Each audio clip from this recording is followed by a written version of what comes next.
Bonjour, je suis Tatiana Nyamaïwa, orthopédiste orthésiste à Lyon. Donc, je suis chef d'entreprise sur 2 activités en orthopédie et également auto-entrepreneur dans l'événementiel. Je suis également maman de 5 enfants et je fais partie d'une association qui est l'association des Congolais du Grand Lyon, dans laquelle je suis vice-présidente. Donc aujourd'hui, je voulais vous parler de l'impact de la santé de l'orthopédie, qui est mon domaine d'activité, sur l'autonomisation des femmes, qui a été le sujet majeur de cette année concernant la journée du 8 mars, la journée des droits de la femme. Donc, je vais vous laisser regarder le sujet à travers une vidéo que j'ai préparée et ensuite je vous ferai part des avancées et des projets concernant ce domaine dans le cadre de l'autonomisation des femmes. Merci de votre attention et merci de l'attention que vous accorderez à ce sujet. L'autonomisation des femmes est un droit fondamental et un levier pour l'égalité. Comment la santé peut-elle avoir un impact sur cette autonomisation des femmes? Est-ce qu'une bonne santé peut avoir un impact sur les opportunités économiques, sociales et éducatives? Il est difficile de se lancer en tant que femme entrepreneur et encore plus difficile s'il y a des problèmes de santé. En effet, certaines études mettent en lumière l'impact significatif de la santé des femmes sur l'économie. Une étude du FMI, par exemple, montre que l'inclusion des femmes dans la population active, facilitée par une meilleure santé, peut considérablement stimuler la productivité et la croissance économique.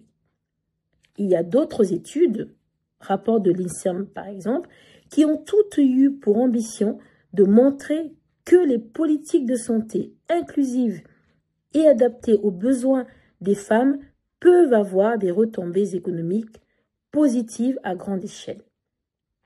On peut citer quelques politiques de santé qui ont marché, par exemple l'accès à la contraception et aux soins reproductifs, qui offre un accès gratuit ou abordable à la contraception, a permis aux femmes de mieux planifier leur vie personnelle, donc, par ricochet, leur vie professionnelle. Ça, c'est du concret. Tout ceci pour arriver à la partie de la santé qui me concerne, l'orthopédie. L'orthopédie joue un rôle crucial dans la santé et donc dans celle des femmes, bien que ce soit parfois sous-estimé. Qu'est-ce que l'orthopédie et quel est le rôle de l'orthopédiste orthésiste? L'orthopédie concerne tout l'appareillage du corps. Les semelles orthopédiques, les chevillères, les genouillères, les ceintures, les vêtements compressifs pour les grands brûlés, les vêtements esthétiques, la compression veineuse, etc. Et l'orthopédiste orthésiste est donc le spécialiste de l'appareillage sur mesure. À ne pas confondre avec les podologues qui s'occupent, eux, essentiellement des pieds. Voici donc quelques clés qui font le lien entre l'autonomisation des femmes et la santé via l'orthopédie. Premièrement, la santé musculo-squelettique. Les femmes sont souvent exposées à des troubles comme l'ostéoporose, notamment après la ménopause. Des soins orthopédiques adaptés peuvent prévenir les fractures et améliorer la qualité de vie des femmes. Par exemple, les corsets sur mesure. Deuxièmement, on a les grossesses. Pendant et après la grossesse, les femmes peuvent souffrir de douleurs lombaires ou pelviennes dues au changement corporel. L'orthopédie, là aussi, offre des solutions qui existent, des ceintures sur mesure, des corsets, des ceintures de soutien pour femmes enceintes, des bandages pour les descentes d'organes. Troisièmement, on va parler des varices et les varicosités. On sait que les facteurs hormonaux peuvent provoquer des troubles veineux qui nécessitent le port de bas de compression. Aujourd'hui, en orthopédie, on trouve des compressions adaptées à tout type de peau, ce qui permet une meilleure observance des prescriptions. Il existe aujourd'hui des bas de contention pour les personnes racisées, avec des couleurs à leur teinte. Ça, c'est quelque chose qui a évolué dans le temps. Quatrièmement, les prises en charge des femmes opérées du sein. Les prises en charge des femmes opérées du sein se sont améliorées et l'orthopédie arrive en suite de soins après les opérations de mastectomie. Comment ça se passe?